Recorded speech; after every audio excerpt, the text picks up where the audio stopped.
சிவாவின் சிரிக்க சிந்திக்க.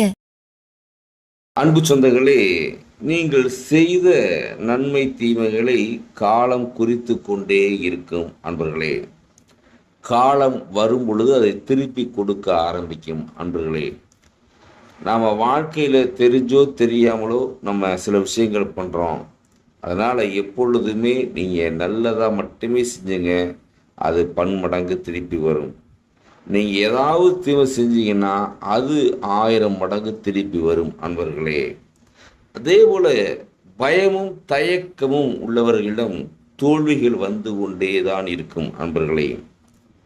இந்த பயத்தையும் தயக்கத்தையும் நீங்கள் தூக்கி போடுங்க, வெற்றி உங்களுடைய காலடியில் அன்பர்களே. பொதுவாகவே நீங்கள் ஒரு முயற்சி எடுக்கும் பொழுது முடிவு எடுக்க பழகுங்க, அப்போதான் வெற்றி வரும். நன்றி, வணக்கம், வாழ்க வளமுடன்.